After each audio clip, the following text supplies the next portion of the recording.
عێراق دەوڵەتێکی فیدراڵە، هەرێمی کوردستانیش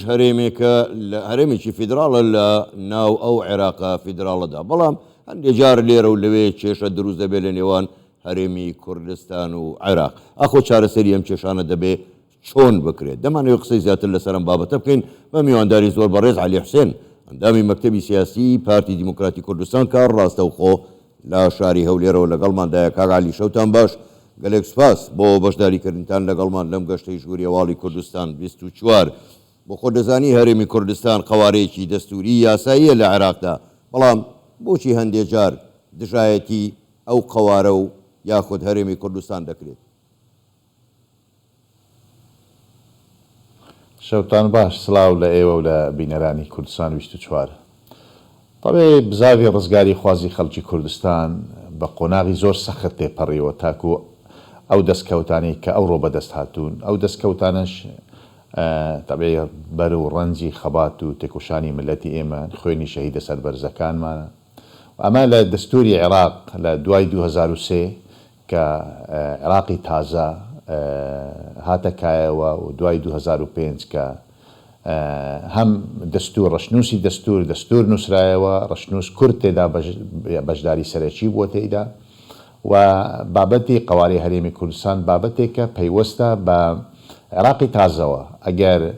ئەو بابەتە بیری لێکراوە یا قسەی لێکرا، ئەو عێراقی تازە کە لە دوای 2003 دامەزراوە کە هەموو پێکاتەکانی عێراقیان گەلانی عێراق دەنجیان بۆ داوە، ئەو عێراق نامێنیتن، ڕەنگە بە تەکید ئەو نائیستیقرار دروست دەبیتن و ئەو عێراقی کە دەنگمان بۆ داوە بە ئاراستەیەکی تر دەڕوە. بۆیە ئەمە بابەتێکە بەڕاستی پەیوەستە بە هەموو عێراقەوە، نەکە پەیوەستە بە هەموو کوردستانەوە، چونکە پرۆسەی سیاسی لە عێراق بەگشتی دەکەویتە ژێر پرسیارەوە. بۆیە ئەو بابەتە ڕاستە، یعنی هەر باسکردنی شتێکی وانەبووە بە شێوەیەک بووی بیکە لایەنێکی دیاری کرا و یان چەند لایەنێکی دیاری کرا و باسییان کرد بێت، بەڵکو بابەتی ڕاپرسێک بوو، بەڵام ئەوەی جێگای تێبینی بوو لە ڕۆژنامەیەکی حکومی دەوڵەت ئەمە باسکرا، ئەمە جێگای تێبینی بوو. بەڵام ئەمەش حقیقت ئەگەر سیر بکەین، یعنی لە عێراقی تازەش دەنگێک هەیە لە ناو ئەو عێراقاش بە تایبەتی لە ڕێککەوتنەکانمان لە جێبەجێ نەکردین ئەو ڕێککەوتنانەی کە کراون جێبەجێ نەکراون، وە لە جێبەجێ نەکردنی دەستور مادەکانی دەستور زۆر جار لە هەندێک بیرکردنەوە لە عێراقی تازەش هەیە،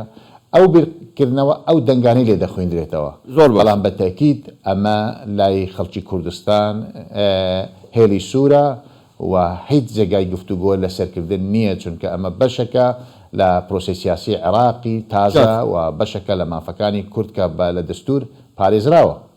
باشە کاک عەلی، ئایا ینی پرسیارەمەیە ئایا هیچ لایەنێک جا چ ناوخۆیی بی یاخود دەرەکی دەتوانێت ئەم قەوارەی هەرێمی کوردستانە هەڵوەشێنێتەوە لە کاتێکدا دەستور خۆی دانی پێداناوە؟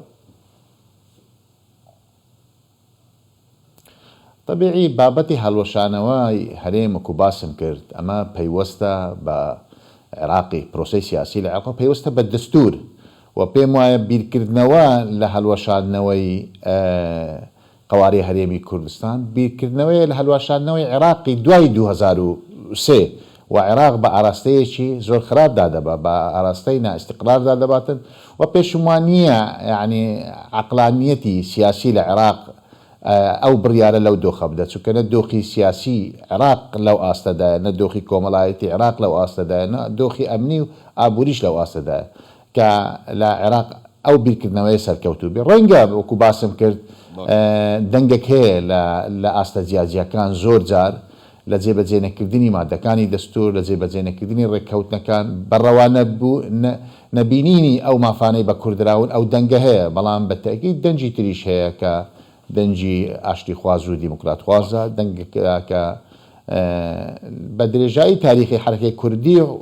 حرەکەی عێراقیش بەگشتی بڕوای بەوە بووە بە مافەکانی کورد بووە، بڕوای بە دیموکراسی بووە، ئەو دەنگەش هەیە، بەڵام لە هەموو حالەتەکاندا ئەمە بابەتێکی دەستوریە و بەنسبەت خەڵکی کوردستان ئەمە هێڵی سوورە و پێم وانییە هیچ کوردێکی نیشتیمان پەروەر ئەمە لە لای ئەو بابەتە لای مەقبول بی. ڕەنگە لێرە و لەوێ هەندێک جار بابەتی ئۆپۆزیسیۆنە هاوڵاتیەکە گلەیەکە لێرە و لەوێ قسەک دەکرێت، لەسەر داخوازیەکانیان لەسەر گرفتەکانی خەڵک لەسەر مەسەلەی ژیان و بژێوی خەڵک لێرە لەوێ قسە دەبی و خەڵکیش ئەگەر گلەی لە حکومڕانی و حکوومەتی خۆی بکە ئاساییە بەڵام ئەمە بابەتێکە پەیوەستە بە مان و نەمانی خەڵکی کوردستانەوە پەیوەستە بە خەباتی 100 ساڵی ڕابردووی ملەتی ئێمە پەیوەستە بە خوێنی شەهیدە سەربەرزەکانمان بە مافی خەڵکی کوردستان کەس هیچ لایەنێکی سیاسی کوردستانی یان غەیری کوردستانی و تاکەچی کوردستانیش ئەو حەقە بەخۆی ناداتن. زۆر باشە کاک عەلی بەڕێیەوە کەواتە باشترین چارەسەر بۆ چارەسەرکردن و یان نەهێشتنی کێشەکانی نێوان هەولێر و بەغدا گەڕانەوە بۆ دەستور و جێبەجێکردنی بەرگەکانی دەستور نییە؟ ئێمە حقیقات ئێمە مادام بەشەچین لە عێراق ئەبێ تەفاهمی ئەوە بکەین گرفتەکانمان لەگە بەغدا لەگەڵ حکوومەتی ئیتحادی ئەو گرفتانەمان چارەسەر بکەین بەڵام گرفتەکانە بێ هەوڵ بدەین لە ئیتاری دەستوربی لە چوارچێوەی دەستوری عێراق بیتن و ئەمە پێمان وایە ئەو مادە دەستوریانەی کە پەیوەستن بە مافەکانی خەڵکی کوردستان بەشێک لەو مادانە پێشێل کراون یان جێبەجێ نەکراون یان بەتەکیید ئەو هۆکارانە بووە کە ڕێککەوتنەکانیش جێبەجێ نەکراون ئەو هۆکارانە بووە کە مافەکانی خەڵکی کوردستانیش لە بودجە و لە مافەکانی پێشمەرگە لە بودجەی عێراق یا ئەوەی پەیوەستە بە مادەی ١٤ەوە ئەوەی پەیوەستە بە کۆمەڵک بابەتی ئیتیحادیەوە کە پەیوەستە بە هەرێمی کوردستان جێبەجێنەکردنی دەستور بووە جێبەجێنەکردنی مادە دەستوریەکانی کە پەیوەست بە هەرێمی کوردستان کێشەی سەرەکی ئێمە لە ڕێککەوتنەکانمان لە دوای ڕێککەوتنەکانیشمان لەگەڵ حکوومەتە یەک لە دواییەکان لە گفتوگۆکانمان لەگەڵ حکوومەت و لەگەڵ لایەنە سیاسی عێراقیەکان کێشەکان ئەوە بووە کە دستور جێبەجێ نەکراوە ئەگەر دستور جێبەجێ بکرێتن ئمە پێمان وایە ڕێککەوتنەکانی ئێمەش لە پێکینانی حکوومەتە یەک لە دوایەکان هەمویان لەژێر چوارچێوەی دستوری عێراق بووە ئێمە شتێکمان ڕێککەوتن لەسەر نەکردووە بە دەربی لە دەستور ئێمە هەر ڕێککەوتنێکمان کردبی بڕگەکانی ڕێککەوتنیش گونجاو بووینە لەگە بڕگەکانی دستوری عێراق. زۆر باشە کاک عەلی با بێنە سەر کێشەکانی هەرێمی کوردستان بۆ خۆدەزانی کات بۆ هەمواری یاسای هەڵبژاردن و هەروەها کۆمیسیۆنی باڵای هەڵبژاردنەکان زۆر کەم ماوە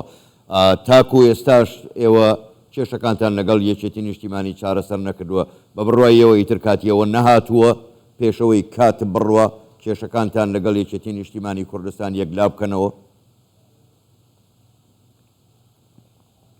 ئێمە ئەوەی کە پەیوەست بە پارتی دیموکراتی کوردستان لە دوای کۆنگرەی چواردەی پارتی ئێمە لاپەڕەیەکی تازە لە پەیوەندی لەگە هەموو لایەنە سیاسیەکان و سەردانی زۆربەی لایەنە سیاسیەکانمان کردووە بە یەکێتی نیشتیمانی کوردستانیشەوە و ئەو تێبینیانەی کە پەیوەست بووینە بە هەڵبژاردن لە بابەتی پێکاتەکان ئێمە ئەو بابەتەمان بۆ خودی پێکاتەکان گەڕاندۆتەوە کە پێکاتەکان بڕیار لە مەسیری خۆیان لە ئایندەی خۆیان لە هەڵبژاردن بدەن ئەوە بۆ ئەوان لێ بگەڕین چونکە ناکرێت کەسمان لە جیاتیوان بڕیار بدەین لە جیاتی پێکاتەکانی کوردستان ئەوەی پەیوەستە بە یاسای هەڵبژاردن یەک بازنەیی بیان چەند بازنەیی بیتن طبعی ئێمە کاتی خۆشی ئێمە دژی چەند بازنەیەک نەبووین بەڵام ئێمە پێمان وابوو کە درەنگ بوو کاتەکە درەنگ بوو لەبەرەوەی کاتی هەڵبژاردنەکان بوو لەو کاتە داواکراکە هەمواری یاسا بکرێتەوە بە چەند بازنەیەک پێمان وابوو دەبایە زووتر ئەو بابەتە داواکرابایە بۆ ئەوی نەبیتە هۆکاری یعنی هەمواری یاسایە کە نەبیتە هۆکاری تەمدیدکردنەوەی پارلەمان یعنی ئەمە بە لای ئێمە بە لای پارتی دیموکراتی کوردستان کارێکی ئیجابی و باش نەبوو یعنی ئێمە ناچار بووین بەڕاستی یان بڵێن ناچاریان کردین کە بەمە ڕازی بین لەو دانیشتانەی ئەو دوای ئێمە تەکیدمان بۆ لایەنەکان کردەوە کە ئێمە ئامادەین هەم لەسەر بابەتی پێکاتەکان هیچ گرفتمان نییە و هەمیش هەمواری یاسایەکە بۆ چەند بازنەیەک کە خۆیان داوایانە کرد ئەویش هیچ گرفتمان نییە بۆی کۆمیسیۆنی سربەخۆی هەڵبژاردنەکان کارا بکرێتەوە ئەو بۆشانەی کە هەیە پڕ بکرێتەوە و هەڵبژاردن لە ئەو ساڵە بکرێتن ئێمە لەسەر برادرانی یەکێتی وەستابووین کە بێن بۆ کۆبوونەوە بە تەکیدیش ئەمە ئەو بابەتە پەیوەست بە هەڵبژاردن ئەمە پارتی تەکید لەوە دەکاتەوە و لەگەڵ لایەنەکانیش قسە دەکرێت و ئەو ڕۆژێم لە قسەکانی بەڕێسەرۆکی هەرێمی کوردستان بوو لە کۆنگرەی موتەمەری میونشن لە ئەڵمانیا تاکیدی لەوە کردەوە لە گەڕانەوەی ئەو دانیشتنەی دەبیت ئەو کۆبوونەوەی دەبی لەگە حزب و لایەنە سیاسەکان بۆ دیاریکردنی کاتی هەڵبژاردنەکان و ئێمە وەکو پارتی تاکید دەکەینەوە و ئابێ هەڵبژاردن لە کاتی خۆیدا بکرێتن و ئێمە بۆ ڕای گشتی و نەتەوەی گرتوەکان و هەموو لایەک هەرچی بربەست و گرفتە کە بیتن ئێمە لە خۆمان نایهێڵینەوە ئەوە بەرپرسیارەتی دەکەویتە سەرلایەنەکانی تر و پێشم وایە لەو بابەتە پارتی پێداگرە ئەبێ لە کاتی خۆیدا هەڵبژاردن بکرێ و هیچ گفتوگۆی تر هەڵناگریتن هەڵبژاردن دوا بکەویت. زۆر باشە زۆر بەڕێز علی حوسێن ئەندامی مەکتەبی سیاسی پارتی دیموکراتی کوردستان ڕاستە و خۆ لە شاری هەولێرەوە لەگەڵمان بووی سوپاس بۆ بەشداریکردنتان لەگەڵمان شەوتان باش.